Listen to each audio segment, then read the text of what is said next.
आपने लास्ट 6 महीने में मार्केट ट्रैक किया है तो एक चीज तो इग्नोर करना इम्पॉसिबल है, metal stocks and their growth.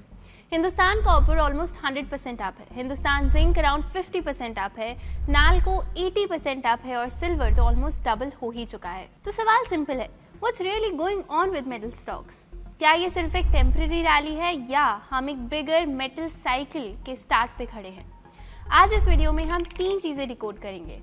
First, metal suddenly stocks को आउट परफॉर्म क्यों कर रहे हैं। सेकंड, क्या मेटल्स एक लॉन्ग रैली में एंटर कर रहे हैं या क्रैश की तरफ हेडेड है। और सबसे इम्पॉर्टेंट, इंडियन इन्वेस्टर्स इस थीम में अपने पोर्टफोलियो को कैसे पोजीशन कर सकते हैं। तो चलिए शुरू करते हैं। पिछले डेकेड्स में वर्ल्ड एक सिंपल आइडिया पर चल रहा था, globalisation, cheap supply chains, financial assets performing better than real assets. पर हिस्ट्री कभी स्ट्रेट लाइन में नहीं मूव करती है। लास्ट 100 ईयर्स का डेटा एक इंटरेस्टिंग पैटर्न दिखाता है। जब भी किसी कंट्री का सोवरेन डेट उसके जीडीपी के 130% के आसपास पहुंचता है तो गवर्नमेंट्स के पास डिफॉल्ट के अलावा सिर्फ 2 प्रैक्टिकल ऑप्शंस बचते हैं, या तो करेंसी को ग्रेजुअली वीकन करो या इन्फ्लेशन के थ्रू डेट का बर्डन कम करो।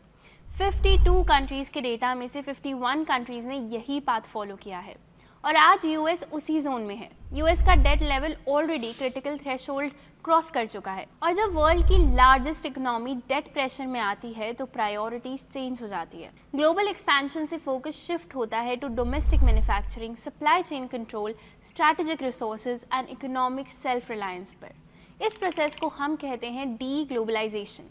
और डी ग्लोबलाइजिंग वर्ल्ड में एक रियलिटी क्लियर हो जाती है, इंडस्ट्रीज मेटल्स के बिना रीबिल्ड नहीं हो सकती। तो जाहिर सी बात है कि copper, silver, aluminium, rare earths ये सिर्फ कमोडिटीज नहीं रहे, ये नेशनल सिक्योरिटी एसेट्स बन चुके हैं और यहीं से मेटल्स की स्टोरी स्टार्ट होती है। चलिए कॉपर को क्लोजली एनालाइज करते हैं। कॉपर को लोग डॉक्टर कॉपर कहते हैं, पता है क्यों? क्योंकि कॉपर ग्लोबल ग्रोथ का सबसे ऑनेस्ट इंडिकेटर है। अब प्रॉब्लम सुनिए, 2035 तक कॉपर 30% सप्लाई गैप की तरफ बढ़ रहा है। सोचो, EVs, renewable energy, AI data centres, electric grids, infrastructure सब कुछ कॉपर पे डिपेंड करता है। पर प्रॉब्लम डिमांड साइड पर नहीं है, प्रॉब्लम सप्लाई साइड पर है। लास्ट डेकेड में कॉपर माइनिंग की नेचर चेंज हो चुकी है। 2015 में एवरेज कॉपर ओर ग्रेड 0.65% था, बट 2025 तक ये 0.53% हो गया है। मतलब आज माइनर्स को वही कॉपर निकालने के लिए लगभग 20% ज़्यादा रॉक प्रोसेस करना पड़ता है, जिससे कॉस्ट बढ़ जाती है, माइंस डीपर जाती है और ऑपरेशनल रिस्क स्ट्रक्चरली इंक्रीज हो जाती हैं। इनफैक्ट सप्लाई साइड पे लास्ट डेकेड में और भी कई डिस्ट्रप्शंस हुए हैं। चिली और इंडोनेशिया में ऑपरेशनल इश्यूज आए हैं, पेरू में सोशल अनरेस्ट हुआ है और कॉन्गो में फ्लडिंग हुई है। ये कंट्रीज मिलकर दुनिया का 42% कॉपर प्रोड्यूस करती है। तो जब यहाँ डिस्ट्रप्शन होता है, ग्लोबल कॉपर मार्केट हिल जाता है। अब चलिए डिमांड साइड देख लेते हैं। ईवीज ट्रेडिशनल कार से 3 से 4 गुना ज़्यादा कॉपर यूज़ करते हैं। रिन्यूएबल्स को मैसिव कॉपर नेटवर्क्स चाहिए और AI data centres copper consumption को एक्सेलरेट कर रहे हैं। तो डिमांड तो बढ़ रही है पर सप्लाई मैच नहीं हो पा रही है। एक नया कॉपर माइन स्टार्ट होने में लगभग 10 से 14 साल लग जाते हैं। मतलब इवन इफ वर्ल्ड को आज ज़्यादा कॉपर चाहिए, सप्लाई कल सडनली नहीं आ सकती है। इसलिए एक्सपर्ट्स एस्टिमेट कर रहे हैं कि 2035 तक world 30% copper supply gap face कर सकता है। ये शॉर्ट टर्म स्टोरेज नहीं है, ये स्ट्रक्चरल इम्बैलेंस है और स्ट्रक्चरल इम्बैलेंसेस से ही मल्टी ईयर कमोडिटी साइकिल्स बनते हैं। अब ग्लोबल मैक्रो से थोड़ा जूम इन करके इंडिया पर आते हैं और यहाँ पर जो सबसे पहला नाम आता है वो है हिंदुस्तान कॉपर। 1967 में इनकॉर्पोरेटेड हिंदुस्तान कॉपर आज भी इंडिया की सोल इंटीग्रेटेड कॉपर प्रोड्यूसर है और डोमेस्टिक कॉपर माइनिंग का एक्सक्लूसिव राइट इसी के पास है। जहां ग्लोबली नई कैपेसिटी ऐड करना मुश्किल हो रहा है, वहीं हिंदुस्तान कॉपर उन रेयर कंपनीज में से है जो नियर टर्म में माइनिंग कैपेसिटी ऐड करने में और कॉपर ग्रेड्स इंप्रूव करने पर एक्टिवली फोकस कर रही है और इसी वजह से ये ऑनगोइंग ग्लोबल कॉपर टाइटनेस का डायरेक्ट बेनिफिशियरी बन सकती है। आज हिंदुस्तान कॉपर के पास इंडिया के ऑलमोस्ट 45% कॉपर और रिजर्व्स और रिसोर्सेज का एक्सेस है। पर अगर हम टाइमलाइन में थोड़ा पीछे जाएं तो कंपनी एक लंबा प्रोडक्शन स्टैग्नेशन पीरियड देख चुकी है, जब FY 1920 के volume ramp up plans regulatory delays में फंस गए थे। फॉरेस्ट और environmental clearances, mining lease extensions, Jharkhand में रेगुलेटरी बॉटलनेक्स और कुछ रीजन्स में माइन क्लोजर्स, इन सब ने मिलाकर आउटपुट को काफ़ी टाइम तक होल्ड पर रखा था। पर यहीं से स्टोरी में टर्न आता है। अक्टूबर 2024 में सुरदा माइन का रीस्टार्ट होना और उसके बाद सितंबर अक्टूबर 2025 में राखा और केंदरी माइनिंग लीजेस का एग्जीक्यूशन के साथ कंपनी के ऑलमोस्ट सारे मेजर लीगल और रेगुलेटरी हर्डल्स क्लियर हो चुके हैं। अब ऑपरेटिंग ब्लॉक्स के माइनिंग लीजेस नेक्स्ट 15 से 20 सालों के लिए सिक्योर हैं, जो हिंदुस्तान कॉपर को सही टाइम पर ग्रोथ के लिए रियल लेगरूम देते हैं। इतना ही नहीं, Hindustan copper aggressively capacity expansion पर भी मूव कर रही है। टारगेट है और प्रोडक्शन को 12.2 मिलियन टन्स तक ले जाना by 2030-2031 from 3.4 million tonnes in FY25। Parallelly company पहले बंद हो चुकी और अनइकोनॉमिकल मानी जा रही माइंस को रिवाइव कर रही है। ओवरऑल विजन क्लियर है, 2030 तक और कैपेसिटी को 3.5 टाइम्स तक लेकर जाना है ना। जैसा कि आप देख सकते हैं, जुलाई 22 के लो के बाद कॉपर प्राइसेस लगातार न्यू हाइज बना रहे हैं, जिसका सीधा इम्पैक्ट हम हिंदुस्तान कॉपर के मार्जिन्स पर भी देख सकते हैं। तो क्या लगता है सितंबर 2025 क्वार्टर के मार्जिन्स देखकर, क्या ये पीक आउट हो चुके हैं? वेल, इस सवाल का जवाब आपको मैनेजमेंट से मिलता है। कंपनी के CMD मिस्टर सिंह के हिसाब से कंपनी का फोकस सिर्फ वॉल्यूम्स पर नहीं है, बल्कि sustainable EBITDA margins of 40% maintain करने पर भी है। ये मार्जिन्स आने वाले समय में अनलॉक होंगे ऑपरेटिंग लेवरेज, बेटर रियलाइजेशंस और एक की स्ट्रैटेजी की वजह से, which is spot based selling. इसका सिंपल मतलब है कि कंपनी अपना कॉपर करंट मार्केट प्राइस पर बेचती है, फ्यूचर प्राइस लॉक इन नहीं करती, ताकि कमोडिटी अपसाइकिल का फुल अपसाइड कैप्चर हो सके। करंट साइकिल में कॉपर प्राइसेस $12,000 के ऊपर होवर कर रहे हैं और नियर टर्म में शार्प करेक्शन का रिस्क लिमिटेड माना जा रहा है, given already visible supply constraints. Management के मुताबिक लंदन मेटल एक्सचेंज पर कॉपर प्राइस में हर $100 का इंक्रीज हिंदुस्तान कॉपर के लिए रफली 20 to 25 करोड़ का इंक्रीमेंटल प्रॉफिट जनरेट करता है, जो कंपनी की अर्निंग्स को कॉपर प्राइसेस से डायरेक्टली लिंक करता है। मिस्टर सिंह के दिए गए आउटलुक के हिसाब से आने वाले क्वार्टर्स में भी सप्लाई टाइट रहने की एक्सपेक्टेशन है और इंडियन स्टॉक मार्केट में हिंदुस्तान कॉपर ही प्योर प्ले कॉपर एक्सपोजर देता है, जो पिछले 6 महीने में ऑलरेडी 2x हो चुका है। इसलिए अगर इन्वेस्टर्स का ऑब्जेक्टिव इंडिया के कॉपर थीम को क्लीन, फोकस्ड और अनडाइल्यूटेड वे में प्ले करना है, तो करंट लिस्टेड यूनिवर्स में हिंदुस्तान कॉपर एक डायरेक्ट प्रॉक्सी बनता है। चलिए अब बढ़ते हैं सिल्वर की तरफ। सिल्वर यूनिक है क्योंकि ये 2 रोल्स प्ले करता है, safe haven asset like gold और इंडस्ट्रियल मेटल लाइक कॉपर। 2025 में सिल्वर प्राइसेस नियरली डबल हुए, 26 में ऑल टाइम हाइज के आसपास ट्रेड हो रहे हैं। रीजन स्ट्रेट फॉरवर्ड है, इन्वेस्टर्स इन्फ्लेशन और करेंसी रिस्क से वरीड हैं और इंडस्ट्रियल डिमांड सोलर, इलेक्ट्रॉनिक्स और EV से एक्सप्लोड हो रही है। Total industrial demand 848.9 million ounces है, जो कि 84% of the total silver supply है और ये बढ़ रही है। इसलिए सिल्वर एक पावरफुल साइकिल में है। अब अगर आप पूछोगे कि इंडिया में सिल्वर का सबसे सॉलिड, स्केलेबल और लिस्टेड प्लेयर कौन सा है, तो the answer is Hindustan zinc.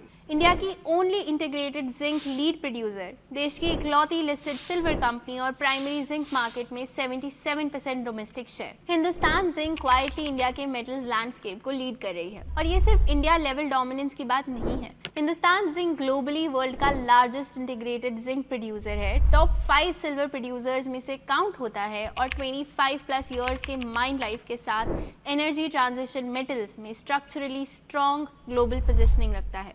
अगर FY25 के नंबर्स को देखें तो कंपनी की अर्निंग्स क्वालिटी का लॉजिक काफ़ी क्लियरली समझ आता है। कंपनी के ऑपरेटिंग प्रॉफिट का 62% जिंक और लीड से आता है, जो बेस बिजनेस की स्टेबिलिटी दिखाता है, और 38% सिल्वर से आता है, जो कंपनी को प्रेशियस मेटल का ऑपरेटिंग लेवरेज देता है। मतलब डाउनसाइड बेस मेटल्स अब्सॉर्ब कर लेते हैं और अपसाइड सिल्वर प्राइसेस के साथ एक्सेलरेट होता है। अब इस स्ट्रक्चर को पावरफुल बनाने वाली सबसे इंपॉर्टेंट चीज है कॉस्ट लीडरशिप। हिंदुस्तान जिंक दुनिया के लोएस्ट कॉस्ट जिंक माइनर्स में से एक है, ग्लोबल कॉस्ट कर्व के बॉटम एंड पर ऑपरेट करता है। इसलिए जब जिंक प्राइसेस थोड़े लो होते हैं तब भी मार्जिन्स रिलेटिवली स्टेबल रहते हैं। माइनिंग के साथ स्मेल्टिंग में भी कंपनी का कॉस्ट एडवांटेज स्ट्रॉन्ग है। सिंपल वर्ड्स में माइनिंग सिर्फ जमीन से रॉ ओर निकालने का स्टेप होता है, जिसमें मेटल के साथ काफी इम्प्योरिटीज भी मिक्स्ड होती है। पर स्मेल्टिंग वो प्रोसेस है जहां इस ओर को हाई टेम्परेचर पर हीट करके प्योर मेटल अलग किया जाता है ताकि वो इंडस्ट्री यूज कर सके। और यहाँ भी हिंदुस्तान जिंक का एज क्लियर है as a low cost producer. इसका मतलब ये हुआ कि कॉस्ट एडवांटेज माइनिंग तक लिमिटेड नहीं है, बल्कि वैल्यू चेन के नेक्स्ट स्टेप तक एक्सटेंड होता है। रिजल्ट ये होता है कि कमोडिटी प्राइस वॉलेटिलिटी के बावजूद ऑपरेटिंग प्रॉफिट्स रिलेटिवली रेजिलिएंट रहते हैं। प्राइसेस वीक हो तो डाउनसाइड लिमिटेड होगा, और जब साइकिल ऊपर जाए तो इंक्रीमेंटल रेवेन्यू का बड़ा हिस्सा सीधा ऑपरेटिंग प्रॉफिट में कन्वर्ट होता है। 2025 के अंदर सिल्वर प्राइसेस लगभग 2x हुए और अर्ली 2026 में ऑल टाइम हाईज के आसपास ट्रेड करते दिखे। इस रैली के साथ हिंदुस्तान जिंक का operating leverage automatically kick in हुआ, वो भी बिना एक्स्ट्रा केपेक्स और बिना एडिशनल बैलेंस शीट रिस्क के। सिंपल भाषा में जिंक प्राइसेस $100 पर टन बढ़ने पर हिंदुस्तान जिंक का एबिटा 660 to 690 करोड़ तक बढ़ सकता है, जबकि सिल्वर में सिर्फ $1 पर आउंस का मूव भी 170 to 190 करोड़ का इम्पैक्ट ला सकता है। Q3 FY26 में 44% ऑपरेटिंग प्रॉफिट सिल्वर से आया। मैनेजमेंट का टारगेट है FY26 में 680 टन सिल्वर प्रोडक्शन और लॉन्ग टर्म में 1500 टन तक स्केल अप करना। कॉन्टेक्स्ट के लिए पिछले 9 महीने में 450 टन सिल्वर ऑलरेडी प्रोड्यूस हो चुका है। और सबसे इम्पॉर्टेंट बात, ये सारा एक्सपेंशन इंटरनल कैश फ्लो से फंड करने का प्लान है, जो कि माइनिंग जैसी इंडस्ट्री में बहुत रेयर है। साथ ही कंपनी रेयर अर्थ और क्रिटिकल मिनरल्स की स्पेस को भी एक्सप्लोर कर रही है और मार्केट ने शिफ्ट को ऑलरेडी प्राइस इन करना स्टार्ट कर दिया है। पिछले 6 महीने में स्टॉक ने लगभग 57% रिटर्न्स डिलीवर किए हैं। लेकिन पिक्चर सिर्फ हिंदुस्तान जिंक और हिंदुस्तान कॉपर तक लिमिटेड नहीं है। पीएसयू एल्यूमिनियम प्रोड्यूसर नाल्को ने इसी पीरियड में 85% रिटर्न्स दिए हैं और हिंडाल्को, जो एल्यूमिनियम के साथ साथ कॉपर वैल्यू चेन का भी हिस्सा है, उसने 36% रिटर्न्स डिलीवर किए हैं। ये दिखाता है कि मेटल्स रैली सिर्फ कॉपर और सिल्वर तक सीमित नहीं है, बल्कि ब्रॉडर एल्यूमिनियम इकोसिस्टम में भी स्प्रेड हो चुकी है। पर क्योंकि हर इन्वेस्टर के लिए डायरेक्ट स्टॉक पिकिंग पॉसिबल या कंफर्टेबल नहीं होती है, तो सवाल ये होता है कि इस मेटल थीम को थोड़ा ब्रॉडर, थोड़ा डाइवर्सिफाइड तरीके से कैसे प्ले करें। ऐसे इन्वेस्टर्स के लिए निफ्टी मेटल इंडेक्स एक नेचुरल ऑल्टरनेटिव बनता है। ये इंडेक्स 15 लिस्टेड मेटल और माइनिंग कंपनीज को रिप्रेजेंट करता है। Iron ore, steel, aluminium, zinc और कॉपर जैसे सेगमेंट्स के अक्रॉस और इंडियन मेटल सेक्टर का ब्रॉड बेस्ड एक्सपोजर प्रोवाइड करता है। लेकिन यहाँ एक बात क्लियरली समझना बहुत ज़रूरी है, कमोडिटीज़ और मेटल्स में इन्वेस्टिंग इज ट्रिकी। यहाँ एंट्री और एग्जिट दोनों इक्वली इंपॉर्टेंट है। ये बाय और फॉरगेट का गेम नहीं है। डेटा भी यही कंफर्म करता है कि लास्ट 10 सालों में निफ्टी मेटल इंडेक्स ने निफ्टी 500 को 5 बार आउट परफॉर्म किया है।